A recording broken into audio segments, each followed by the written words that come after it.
السلام عليكم ورحمة الله وبركاته. ازيكم عاملين ايه؟ يا رب تكونوا بألف صحة وبألف خير. حبايبي الحلوين، تلاميذ الصف السادس، الدكاترة المهندسين، ازيكم عاملين ايه؟ النهاردة ان شاء الله هنشرح اول حصة تأسيس ليكم، وهنشرح فيها درس مهم جدا جدا جدا، هو موجود كمان في المنهج، ولكن النهاردة هنقول عنه نبذة كده مختصرة ومهمة جدا جدا ان شاء الله، وهو درس المعادلات. المعادلة يعني ايه معادلة؟ المعادلة هي جملة رياضية بتتضمن علاقة يساوي، يعني فيها علامة يساوي، زي مثلا لما اجي اقول لك زد زائد 9 بيساوي 14. انت لو جيت شفت المعادله بتتضمن او بيبقى فيها علامه يساوي. مش بس كده، هي اسمها معادله ليه؟ لانها بتتكون من طرفين، طرف ايمن وطرف ايسر، وبينهم علامه يساوي. لكن لو طبعا جيت قلت لك ايه زائد 5، دي معادله، هتقول لي لا مش معادله. ليه؟ لانها لا تتضمن علاقه يساوي. يبقى المعادله لازم تتضمن علاقه يساوي. طيب ازاي بقى يا باشمهندسين احل المعادله؟ وده سؤال مهم جدا جدا جدا جدا. انا عندي المعادله ليها 3 اشكال، هنحل ال3 اشكال مع بعض، او هعرفك ازاي تحل ال3 اشكال. اول شكل دايما بيجي الرمز وجنبه عدد، سواء بالزائد او بالناقص، وده بنحله بطريقه سهله جدا جدا. انا جيت قلت لك مثلا زد زائد 5 بيساوي 9، ازاي احل؟ جيت قلت لك كده حل المعادله الاتيه، زد زائد 5 بيساوي 9. انا بحلها بطريقتين، هقول لك الطريقه الاولانيه وهقول لك الطريقتين وانت اختار منهم. اول حاجه انت بتشوف الرقم اللي جنب الرمز او الحرف، الرقم ده بالزائد ولا بالناقص، وبتجيب المعكوس بتاعه، لو هو زائد بنخليها ناقص، لو ناقص بنخليها زائد. فانا هنا بقول لك زائد 5، فاحنا هنعملها ازاي؟ هتقول ناقص 5.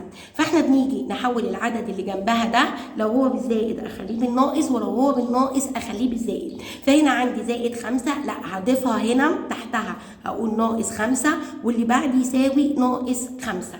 ولازم تبقى عارف كويس قوي اللي انت بتعمله في الطرف اليمين لازم اعمله في الطرف الشمال، والعكس، اللي انا اعمله في الطرف ده لازم اعمله في الطرف ده، اللي اعمله في الطرف الشمال لازم اعمله في الطرف اليمين.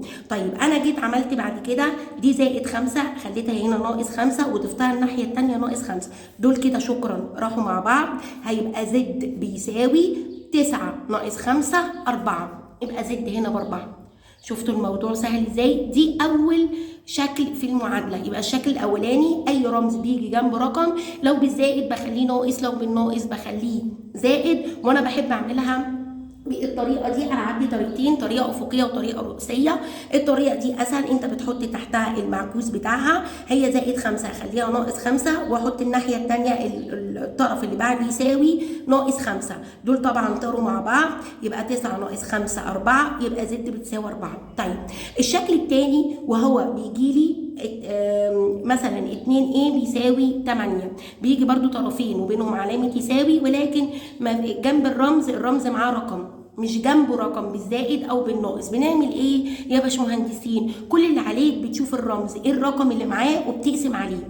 ايه الرقم اللي مع الايه؟ 2، يبقى هنا هقسم على الاثنين وهنا هقسم على الاثنين.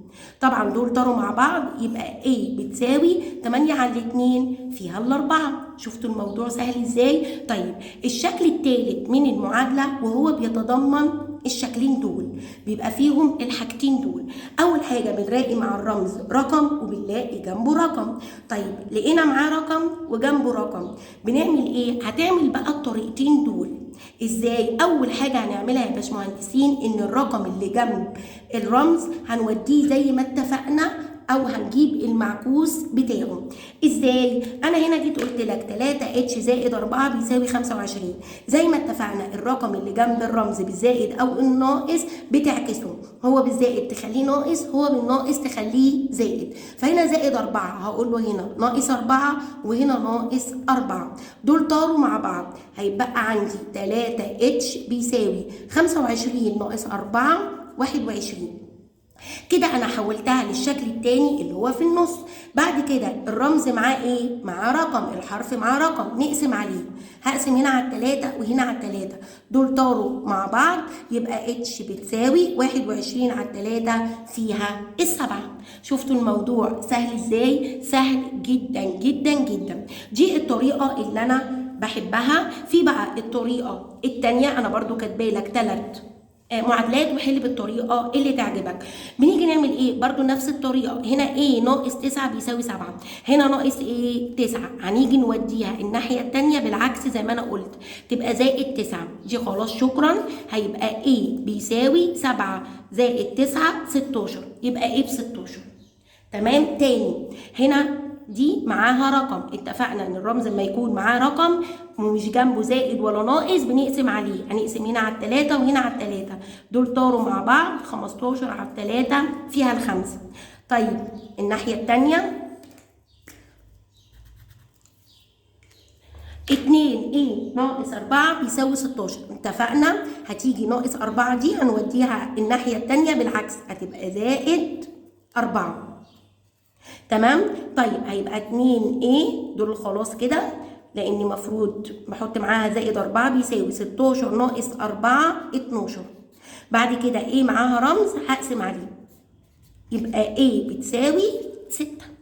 شفتوا الموضوع سهل جدا جدا جدا. يبقى انا باجي لا اما اعملها بالطريقه دي، ودي طبعا الافضل انا بفضلها، انت حل بالطريقه اللي تعجبك، لا اما الطريقه الثانيه زي ما احنا اتفقنا بنجيب المعكوس، هنا ناقص 9 هتوديها الناحيه الثانيه بقت زائد 9، دي طبعا خلاص انا نقلتها.